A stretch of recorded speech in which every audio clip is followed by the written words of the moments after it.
Makan dan minum sambil duduk, tapi saya pernah disuruh minum sambil berdiri waktu minum air zam-zam Pak Ustaz. Pas minum air zam-zam berdiri. Mana? Ada dalilnya tak Pak Ustaz? Ra'ana Rasulullah sallallahu alaihi wasallam yashrabu zam-zam qa'iman. Nabi sallallahu alaihi wasallam minum air zam-zam berdiri. Nah, kata Ustaz Somad minum duduk. Kenapa Nabi Muhammad minum berdiri? Kenapa minum air ini mesti duduk? Karena waktu duduk saringannya telentang, ketika berdiri saringannya telungkup. Minum air zam-zam berdiri tak perlu pakai saringan, karena air zam-zam air yang tersuci di dunia. 2-0 orang yang mengejek Nabi SAW. Ini Nabi kalian ini pelintat-pelintut nih. Suruhnya orang minum duduk, dia sendiri minum berdiri. Kau yang mengejek Nabi Muhammad, nampak jahilmu 2 kali lipat. Kenapa minum berdiri? Nabi minum berdiri karena air zam-zam tak perlu disaring, air yang paling suci di dunia. Waktu saya pergi ceramah ke Kuala Lumpur, ada bapak-bapak punya air penyaring dari Jepang. Made in Japan. Made in China tak laku sama dia. Lalu kemudian datanglah orang Jepang tadi, kata si bapak tadi, hebat air yang disaring pakai ini. Oh hebat Pak. Tunggu sebentar ya. Dia masuk ke kamar, dibawanya air zam-zam. Tolong bandingkan sama ini. Loh kok lebih bersih ini? Ini dari Mekah ya kata dia. Iya tahu juga rupanya dia. Walaupun dia tak bersunat, tahu dia mana air itu. Itulah hebatnya. Apakah nikah muda itu salah? Nikah muda bagus. Saya menyesal nikah udah tua. Kalau tahulah saya nikah muda itu baik, begitu habis sunat nikah langsung. Untuk menghindari zina Pak Ustadz, disuruh nikah tapi belum siap. Saya baru pulang dari Mesir seminggu yang lalu. Hari Rabu saya pulang. Waktu terakhir berjumpa dengan adik-adik, saya katakan, kalian kalau ada anak lajang yang sedang kuliah, kebetulan ada perempuan yang juga dikirim belanja dari orang tuanya, cocok kalian, bagus kalian menikah. Tapi dengan syarat perjanjian yang ketat. Adinda, aku belum bisa cari makan, aku kiriman orang tuaku, kau pula dikirim orang tuamu. Bagaimana kalau kita merger aja? Yalah bang, kata dia, daripada kau diambil orang lain, bagus aku yang mengambil, bagus nikah. Tapi orang tua saya ini tak paham tentang ini Pak Ustadz. Dia maunya saya kepribadian dulu, mobil pribadi, rumah pribadi, kebun pribadi. Gimana nih Pak Ustadz? Maka pahamkanlah orang tua. Jangan balik dari sini dudukkan ayah, dudukkan emak. Assalamualaikum warahmatullah. Jangan. Berapa banyak kita ini ingin jadi ustadz, bukan begitu caranya. Panggil nenek mama, alim ulama, cerdik pandai, tokoh masyarakat. Pak, aku mau menikah di usia muda, takut berzina, tapi ayahku tak setuju. Bisa bapak bicarakan dengan ayah? Maka si bapak pun bercerita, anakmu itu ku tengok sudah agak gatal betul dia. Bolehlah kau nikahkan. Nah, jadi idenya dari kita, tapi kita pakai lidah orang-orang tua yang didengar. Kira-kira bapak kamu itu cakap siapa yang dia dengar? Ayah saya ini pegawai Pemprov Pak. Kalau atasan dia ngomong, insya Allah cari atasannya ngomong.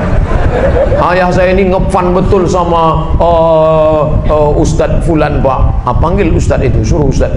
Ada imam di masjid Jabal Arafah namanya Ustadz Haruna Hasim. Ayah saya jamaahnya Pak. Panggil Ustadz Haruna. Ustadz tolong ngomongkan ke dia. Kata Ustadz Haruna, bagus betul kalau anak bapak itu nikah. Iyalah saya setuju lah kalau gitu.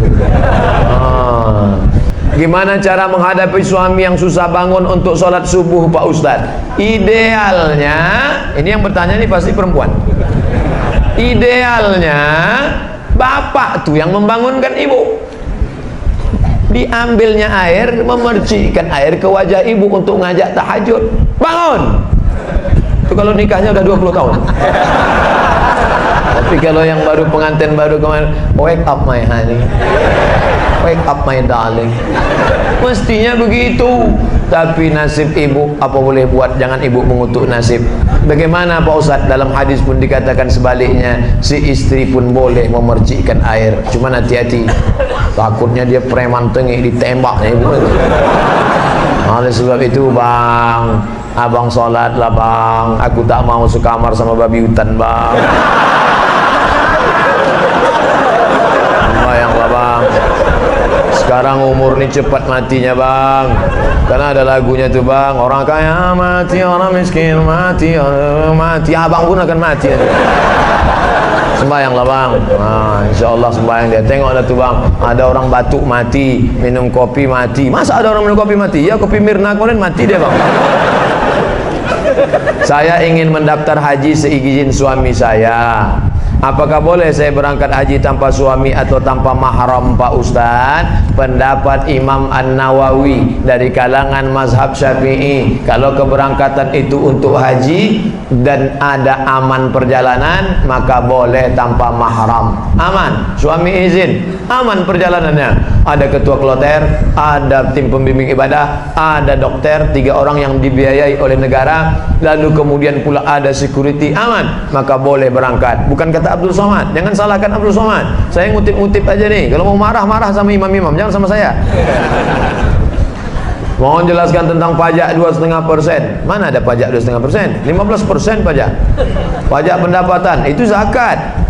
Apakah boleh dikumpulkan dulu selama setahun, setelah itu baru didistribusikan di kampung halaman?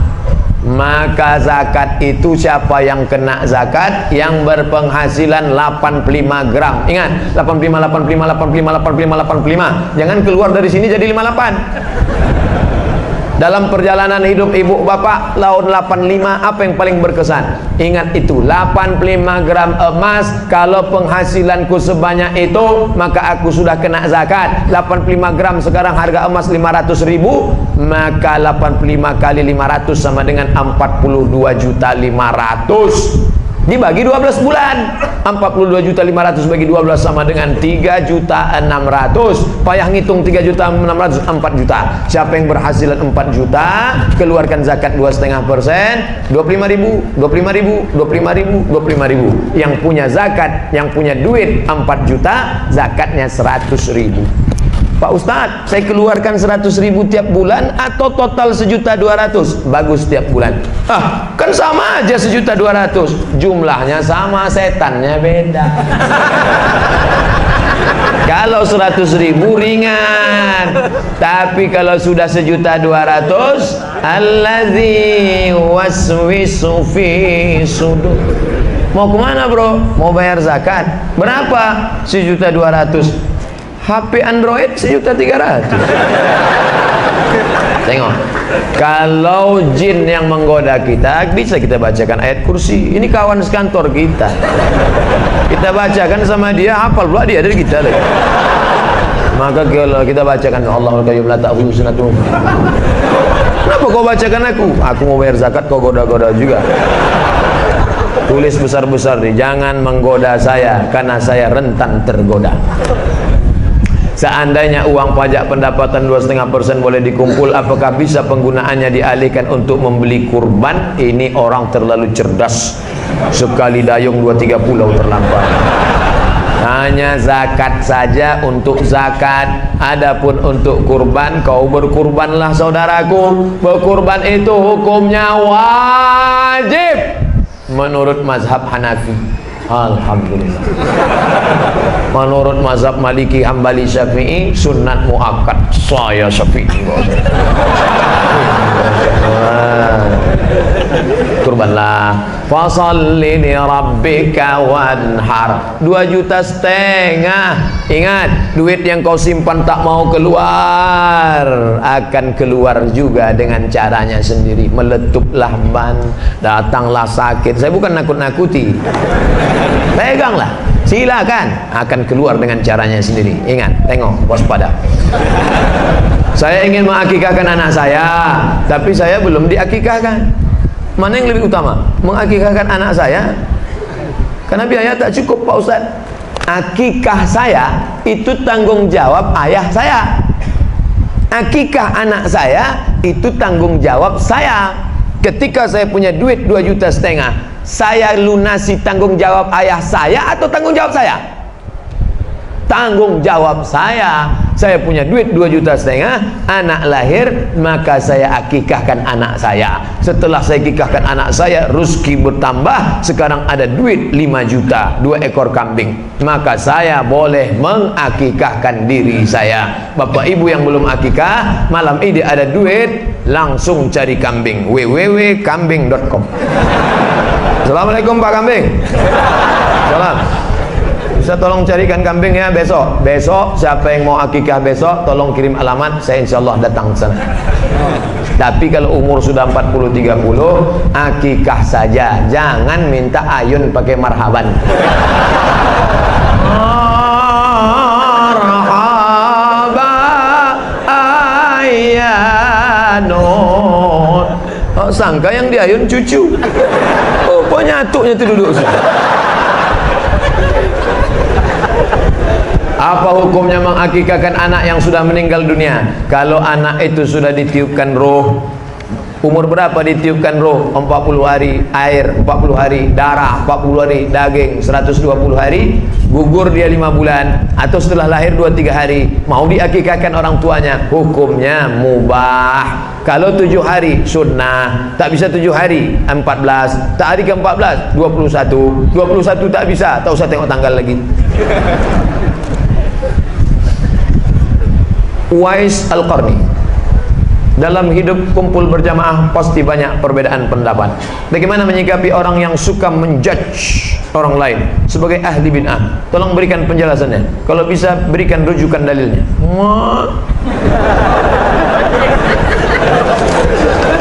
Tidak boleh. Ini saya kutip pendapat Ustadz Abdullah Hadrami, saudara kalangan Salafi dari Malang.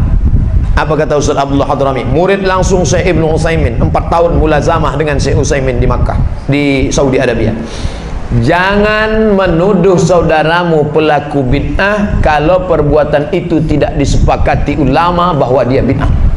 Ketika kau katakan, hei pelaku bid'ah, maka bid'ah sama dengan hei dolalah, dolalah sama dengan hei penghuni neraka. Hati-hati. Selama masih ada dalilnya, tak boleh kau katakan itu perbuatan bid'ah. Tapi kalau sepakat ulama bahwa itu bid'ah, maka kau mesti menegakkan bendera kebenaran. Bid'ah, batil, haram. Tapi selama dia tidak bid'ah, ada dalilnya. Dalil dari jauh, dalil dari dekat, dalil am, dalil khas, tak boleh kau katakan bid'ah. Apakah jodoh juga harus wajib kita selipkan di doa?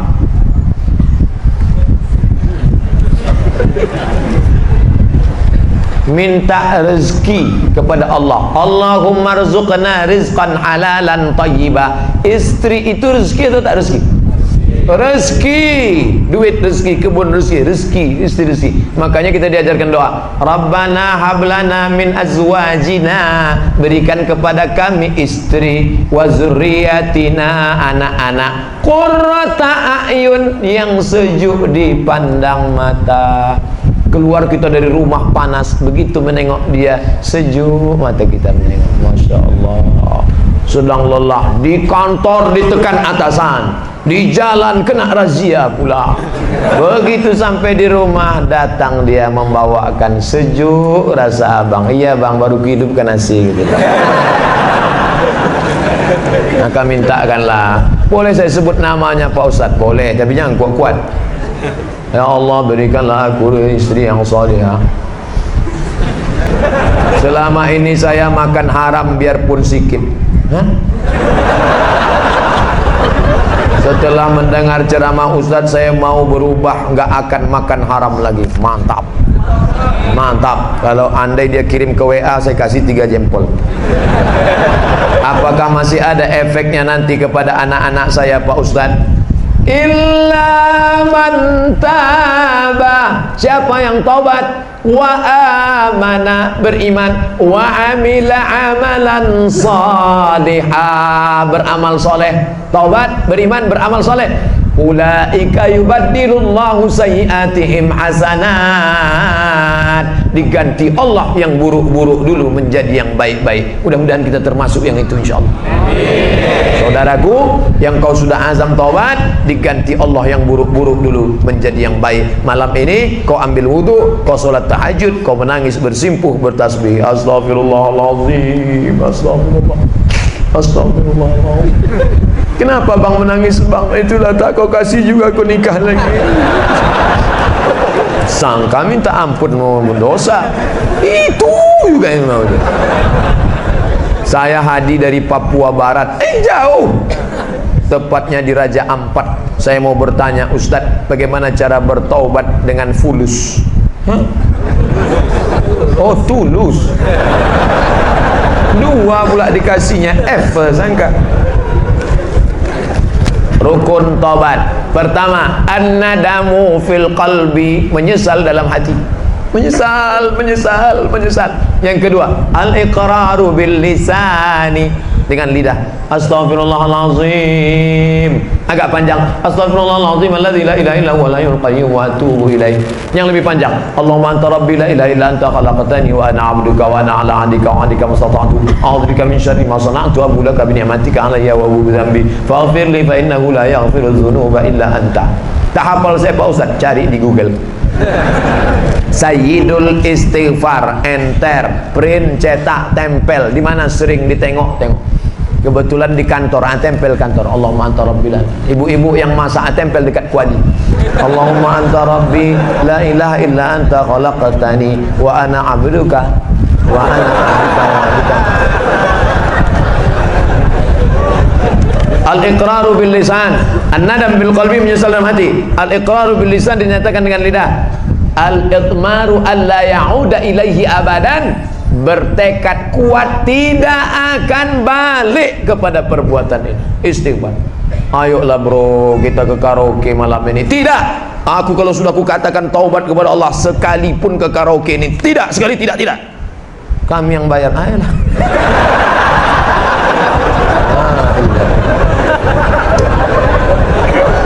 Ketika sudah tobat, banyak sekali godaannya Pak Ustadz. Semua orang mengaji. Tengoklah artis-artis, ketika dulu dia masih begitu begini begono, santai hidupnya. Begitu dia tobat, matilah suaminya, tertangkaplah, di penjara. Itu ujian. Innallaha idza ahabba qauman ibtalahum. Kalau Allah cinta kepada seseorang, maka diujinya iman itu. Dulu saya sebelum ngaji ini tak ada susah, nyantai aja.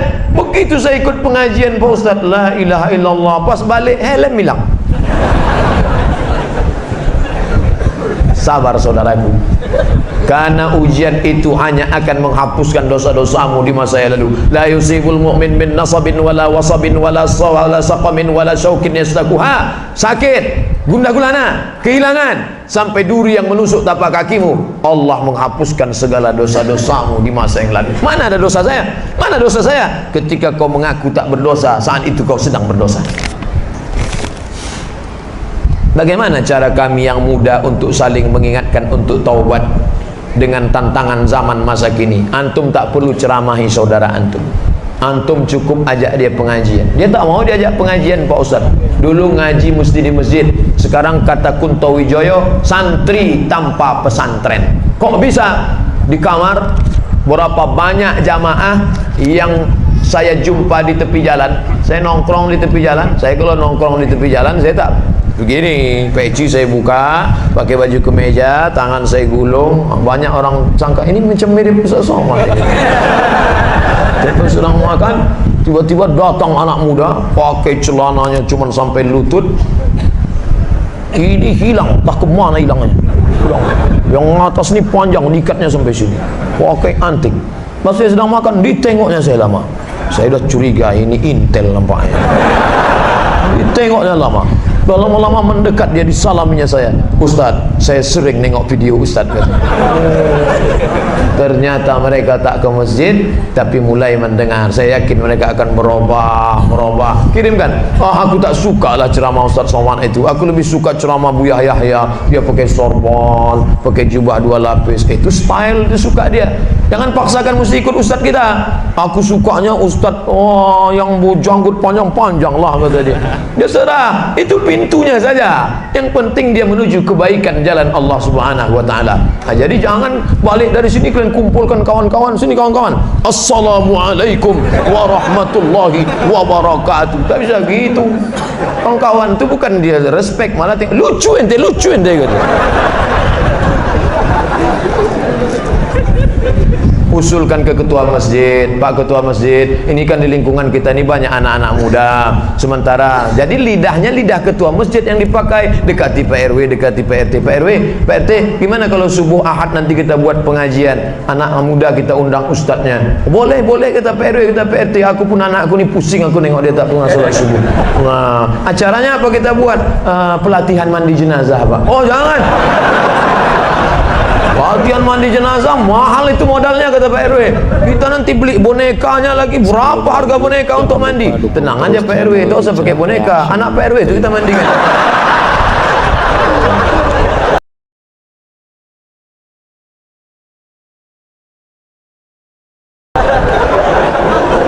Apa boleh seorang suami menikah lagi tanpa sepengetahuan istri pertama? Poligami diam-diam. Apa hukumnya dalam Islam dan bagaimana pandangan Islam? Dua saya jelaskan. Pertama pandangan negara, yang kedua pandangan agama. Menurut pandangan agama Islam, sah nikah kalau cukup rukun dan syarat. Ada mahar, ada ijab, ada qabul, ada wali, ada dua orang saksi. Aku nikahkan engkau dengan anakku dengan mahar seperangkat alat salat dan sebentuk cincin emas tunai, sah. Tak ada syarat izin istri pertama menurut hukum fikih. Tapi menurut hukum Republik Indonesia tidak sah nikah kecuali izin istri pertama. Maka siapa yang mau poligami, mintalah istri membuat surat pernyataan ditandatangani matre 6.000. Saya yang bertanda tangan di bawah ini, dengan ini tidak ada keterpaksaan bahwa saya ridho dan setuju bahwa suami saya menikah sekali lagi. Setelah itu dibawalah kertas tadi ke pengadilan. Nanti pengadilan akan memanggil istri, memanggil suami. Lalu ditanyanya, hai ibu istri pertama, ya benarkah ini surat tanda tangan ibu? Betul Pak Hakim. Apakah selama ini tidak ada masalah dalam rumah tangga ibu? Tak ada Pak Hakim. Jadi intinya ibu setuju ya setuju. Cepatlah pukulkan palu dulu. Kalau bisa jangan ke meja tuh, kepala suami saya ini pukulkan. Maka kata Pak Hakim dengan ini sah. Maka dengan ini sah. Lalu dengan modal secari kertas tadi, maka menikahlah dia. Kalau tidak, maka istri pertama bisa menuntut ke pengadilan. Nah, itu dia. Di Batam saya tak tahu di mana kantor. Kalau di Pekanbaru nanti saya tunjukkan kantornya. Nah, hidup di zaman Nabi SAW, apakah kita sebagai hamba Allah dapat melawannya? Dajjal, kata Nabi SAW, dalam solat kita selalu minta 6 kali, dalam solat 5 kali. Allahumma inni a'udzubika min azabi jahannam, wa min azabil qabri, wa min fitnatil mahya wal mamat, wa min syarri fitnatil masihid.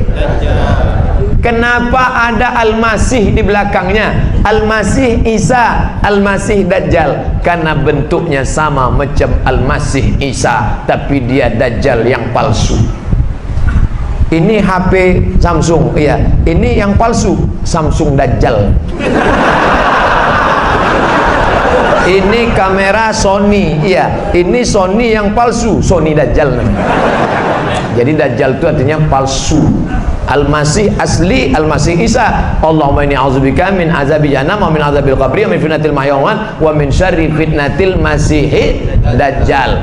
Nabi menengok rambutnya basah keriting, turun air macam pas macam Isa. Ketika nanti dia tunjuk langit, ya sama imtiri, hai langit turun hujan, turun hujan.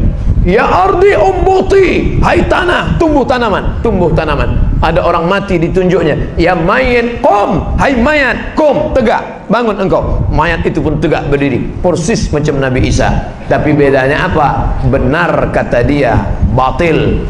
Batil kata dia, benar. Siapa yang selamat waktu itu? Cara menyelamatkan diri dari Dajjal adalah pertama, membaca surat Al-Kahfi malam Jumat. Baca Kahfi malam Jumat. Yang kedua, hafal pangkal Al-Kahfi 10 ayat, ujung Al-Kahfi. Lalu kemudian sebelum salam, Allahumma inni a'udzubika min adzabi jahannam wa min adzabil qabri wa min fitnatil mahya wal mamat wa min syarri fitnatil masihid dajjal. Sekarang Pak Ustaz, Dajjal itu sudah keluar atau belum? Cucu cicitnya sudah mulai keluar. Dajjal yang golongan A2A, 3A, 4C sudah keluar. Tapi yang asli yang 4E itu belum lagi. Dan kita minta andai dia keluar, kita selamat dari fitnah Dajjal insyaallah. Amin. Apakah boleh kita makmum ke orang yang tak semazhab dengan kita? Contohnya imamnya Hanafi, kita Syafi'i. Karena Ustadz di masjid kami bilang tidak sah solatnya. Tolong tunjukkan rujukannya Pak Ustadz. Kalau Ustadz ini mengatakan tidak sah solat beda mazhab, maka semua jamaah Batam yang ada di Masjidil Haram tidak sah solatnya, karena orang Batam mazhabnya Syafi'i, sedangkan imam Masjidil Haram Syekh Abdurrahman Sudes mazhabnya Hambali. Saya tinggal di Maroko 2 tahun. Maroko itu mazhabnya Maliki, berarti solat saya 2 tahun itu mesti saya gantilah. Maka buka buku 37 masalah populer dalam masalah mazhab, solat beda mazhab, maka solatnya sah. Imam Syafi'i bermakmum kepada mazhab Hanafi ketika beliau berada di Irak. Kampung Imam Hanafi namanya Kufah. Imam Hanafi meninggal tahun 150 di Kufah. Imam Syafi'i selama di Kufah bermakmum kepada mazhab Hanafi.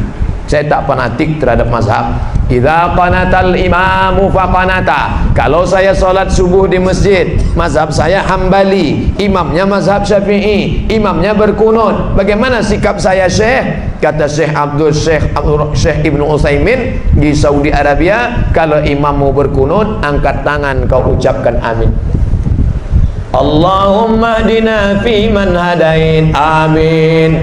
Wa afina fi man afait, amin. Wa tawallana fi man tawallait, amin. Wa barik lana fi ma a'tait, amin. Wa qina bi rahmatika syarra ma qadait, amin. Sisanya tak diaminkan, karena sisanya itu bukan doa tapi sana. Fa innaka taqdi wa la yuqda alaik. Kayak yang hafal ikut. Fa innaka taqdi wa la yuqda alaik wa innahu la yadhillu man walait wa la yu'izzu man adait. Tabarakta rabbana wa ta'ala. Falakal hamdu ala ma qadait. Nastaghfiruka wa natubu ilaik. Wa sallallahu ala sayyidina Muhammadin nabiyil ummi wa ala alihi washabbihi wa baraka wa sallam.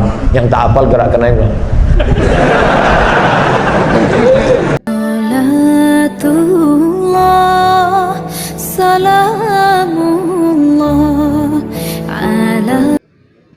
Assalamualaikum warahmatullahi wabarakatuh.